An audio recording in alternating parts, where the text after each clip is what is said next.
Welcome to Shri jewels. ఈరోజు మన item వచ్చి లైట్ వెయిట్ వర్క్లో చేసిన కోయంబత్తూర్ డై హారం అండి. ఇది మనకు వచ్చేసరికి 52.5 గ్రామ్స్లో వచ్చిందండి. టోటల్ లెంగ్త్ వచ్చి 24 ఇంచెస్ అయితే వచ్చింది. ఇది మనం కంప్లీట్ ట్రెడిషనల్ వేలో చేయాలన్న ఒపీనియన్తో లక్ష్మీ కాసు అండ్ పికాక్ కాంబినేషన్ అయితే ఇవ్వడం జరిగిందండి.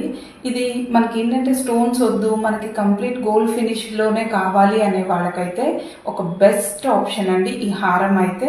మనం దీనిలో కేవలం ఏంటంటే లైట్గా బర్మా పోటా అనే దాన్ని టచ్ ఇచ్చాము. కింద హ్యాంగింగ్స్ వచ్చేసరికి కూడా నక్షి బాల్స్ అయితే ఇవ్వడం జరిగిందండి. ఇది మనకి లుక్గా ఏంటంటే మనకి పైన నెక్లెస్ అవసరం కూడా లేకోకుండా హెవీగా అయితే హారం ఉందండి. ఇది మీ శ్రీ జ్యువెల్స్లో వచ్చి 12% వేస్టేజ్లో లభిస్తుంది. Thank you.